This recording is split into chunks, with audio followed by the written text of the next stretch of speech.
Saudara-saudara yang dikasihi oleh Tuhan Yesus Kristus,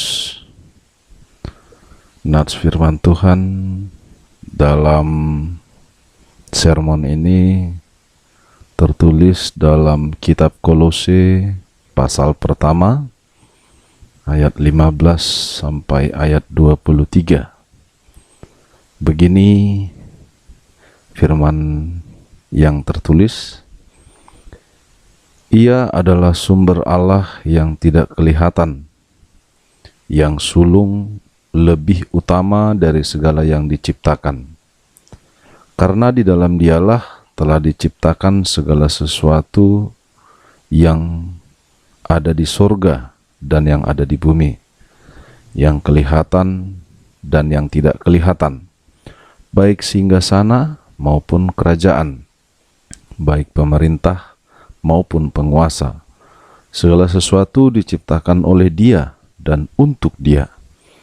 Ia ada terlebih dahulu dari segala sesuatu, dan segala sesuatu ada di dalam Dia.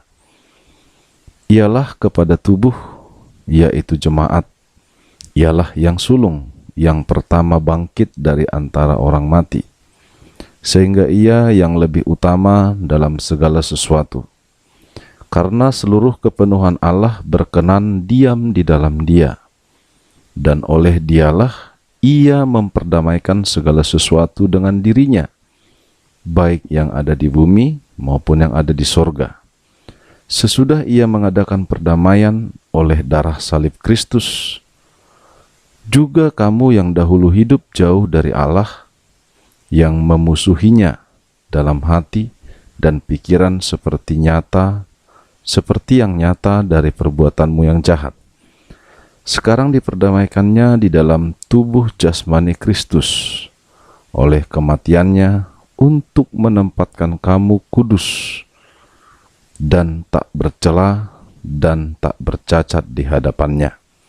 Sebab itu kamu harus bertekun dalam iman, tetap teguh dan tidak bergoncang, dan jangan mau digeser dari pengharapan Injil yang telah kamu dengar dan yang telah dikabarkan di seluruh alam di bawah langit, dan yang aku ini, Paulus, telah menjadi pelayannya.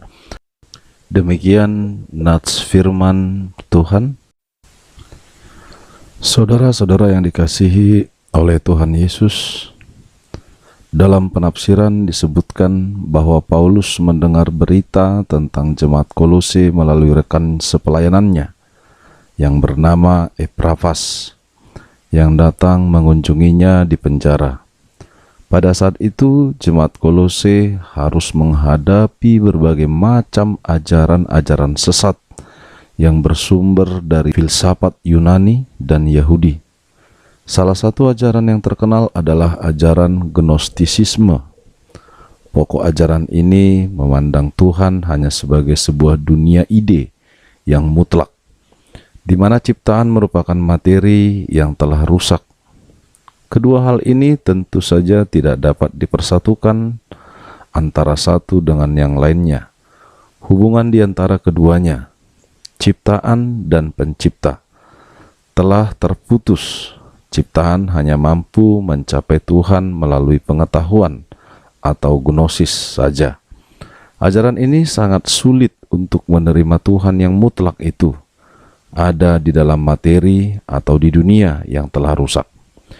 Itu sebabnya ajaran ini sangat menentang paham inkarnasi Kristus, di mana Allah telah menjadi manusia. Bagi kelompok ini, Yesus hanyalah tokoh terakhir dari pengantara manusia dengan Tuhan di sepanjang sejarah keberadaan manusia. Selain ajaran seperti ini, jemaat Kolose juga diperhadapkan dengan berbagai ajaran turun-temurun yang membahas tentang makanan dan minuman, tentang hari raya tertentu, yang mana hal-hal ini dianggap perlu ditambahkan untuk memperoleh keselamatan. Dalam konteks yang seperti inilah Paulus merasa perlu untuk menuliskan suratnya pada jemaat Kolose. Tujuannya agar mereka tidak terjerat masuk ke dalam pengaruh ajaran-ajaran menyimpang yang banyak muncul pada saat itu. Paulus memberi penjelasan akan nilai-nilai keutamaan Yesus dalam kehidupan umat percaya, bahwa dia bukanlah tokoh yang ada kemudian, namun dia sudah ada bahkan pada saat dunia diciptakan. Oleh Lembaga Alkitab Indonesia, perikop ini diberi judul Keutamaan Kristus. Perikop ini berisikan penjelasan yang berkaitan dengan kedudukan Yesus dalam iman percaya. Di ayat 15 disebutkan adanya istilah gambar Allah yang tidak kelihatan. Pernyataan ini menjelaskan bahwa tidak seorang pun dapat melihat Allah secara langsung, kecuali jika Tuhan sendiri yang telah berkenan untuk memperlihatkan dirinya. Alkitab sendiri mengajarkan bahwa setiap manusia yang melihat Allah akan mengalami kematian. Bahkan yang Maha Kudus tidak akan bertemu dengan yang najis dan berdosa. Dalam dunia Perjanjian Lama, pertemuan dapat menjadi hanya karena Allah memperkenalkan tokoh-tokoh itu menemuinya, seperti yang dituliskan dalam Keluaran 33 ayat 21 sampai 23. Keberadaan Yesus Kristus sebagai gambar atau ikon Allah harus dipahami sebagai representasi dan manifestasi diri Allah yang benar-benar sempurna. Itu bisa kita lihat Yohanes 1 ayat 18. Kata sulung pada ayat itu pada dasarnya tidak berbicara mengenai waktu, urutan tentang siapa yang terdahulu dilahirkan dan siapa yang kemudian.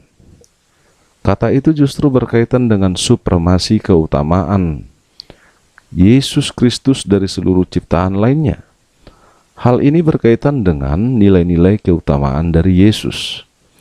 Ayat 16 lebih menjelaskan alasan supremasi Yesus atas segala ciptaan. Kalimat di dalam Dia berarti Yesus adalah pencipta dan seluruh rencana Allah di dalam kekekalan yang dinyatakan melalui Yesus. Dia adalah batu penjuru, di mana seluruh ciptaan dibangun dengan pedoman pada batu penjuru itu. Hal ini didukung pernyataan ayat 17 yang berbicara tentang bagaimana Yesus sudah ada sebelum segala sesuatunya ada dan diciptakan. Dia adalah pencipta yang menjadi terutama dari segala ciptaan lainnya. Keberadaan Yesus yang tidak hanya menciptakan tetapi juga memelihara ciptaannya. Paulus menjelaskan bahwa Yesus adalah kepala atas tubuh, yaitu jemaat. Ini berarti bahwa seluruh anggota gereja bekerja sama, bukan hanya sekedar dalam hal organisasi saja, tapi juga dengan ketertundukan kepada kepala yang mengaturnya. Ketika Yesus disebut sebagai yang sulung, artinya kebangkitan Yesus merupakan jaminan bahwa umat tebusannya akan dibangkitkan juga pada waktu kedatangannya yang kedua kali. Pernyataan bahwa Yesus adalah pencipta dan kepala jemaat lebih utama dari segala sesuatu merupakan bagian dari nilai lebih Yesus dalam keutamaannya. Seluruh kepenuhan Allah, kuasa, dan keilahiannya ada di dalam Yesus. Hal ini terlihat dari sikap, perkataan, dan perbuatannya saat melayani di tengah-tengah dunia. Yesus adalah satu kesatuan dengan Bapa, manifestasi dari Allah yang sempurna. Itu bisa kita bandingkan dengan Yohanes 10 ayat 30, 14 ayat 9. Di ayat 20 disebutkan bahwa Yesuslah satu-satunya jalan yang mampu memperdamaikan atau melakukan rekonsiliasi terhadap relasi-relasi yang telah rusak, sehingga relasi-relasi itu dapat dipulihkan kembali. Yesus memperdamaikan melalui pengorbanannya di kayu salib. Dia telah sempurna melakukan penebusan dosa-dosa dunia ini. Kematian Yesus ini merupakan sesuatu menggantikan atau substitusi terhadap dosa-dosa dunia dan manusia. Tidak ada lagi proses penebusan selain yang telah dilakukan oleh Yesus. Bahkan Yesus juga telah memperdamaikan apa yang ada di bumi dengan yang ada di surga. Pada ayat selanjutnya, Paulus mengakui bagaimana kondisi jemaat Kolose sebelum mereka menerima Injil dan percaya kepada Yesus. Mereka adalah jemaat yang jauh dari Allah dan menjadi musuh Allah. Permusuhan yang terlihat dari hasil pemikiran maupun perbuatan orang berdosa. Namun, jemaat dan umat percaya akhirnya diperdamaikan dengan Allah melalui kematian Kristus. Efek dari perdamaian yang dikerjakan Yesus menjadikan status manusia yang dahulu adalah orang-orang berdosa, kini menjadi orang-orang yang dikuduskan. Kekudusan menjadi salah satu dampak penerimaan pengampunan yang dilakukan Tuhan terhadap kehidupan umat percaya. Mereka telah dipisahkan dari yang cemar dan dikuduskan bagi Allah. Dengan demikian, mereka telah menjadi milik Allah. Ayat 23 menjadi peringatan Paulus pada jemaat untuk tetap teguh pada pemberitaan Injil. Di tengah pergumulan dan tantangan terhadap ajaran sesat, Paulus berpesan agar mereka tidak digoncangkan dan digeserkan dari pengharapan Injil yang telah digoncangkan. Umat percaya harus tetap tekun dalam memperjuangkan Injil. Paulus percaya bahwa Tuhan tetap akan memimpin mereka di dalam menjalankan perintahnya.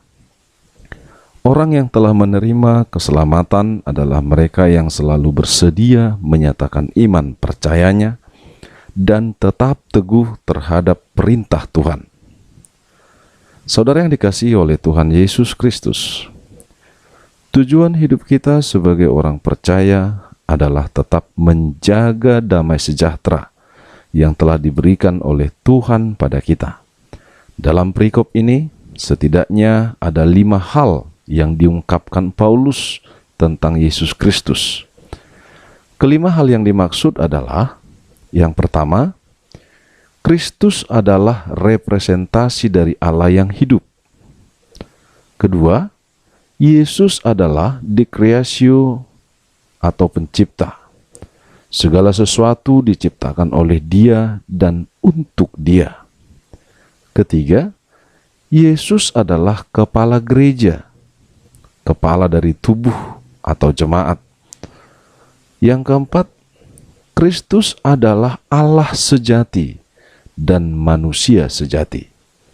Kelima, Yesus Kristus adalah juru damai yang mempersatukan Allah dengan manusia dan seluruh ciptaan lainnya. Saudara yang dikasihi oleh Tuhan, pengakuan atas keberadaan Kristus sebagai juru selamat menuntut adanya sikap yang jelas dari umat percaya. Apa yang telah dijelaskan di atas menjadi dasar bagi gereja dan umat percaya untuk memuji dan memuliakan Yesus dalam kehidupannya. Demikian sermon yang bisa kita sampaikan pada saat ini.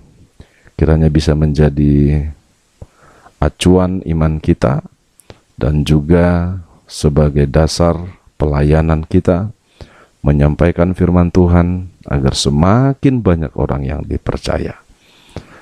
Terima kasih, kiranya Tuhan Allah memberkati kita.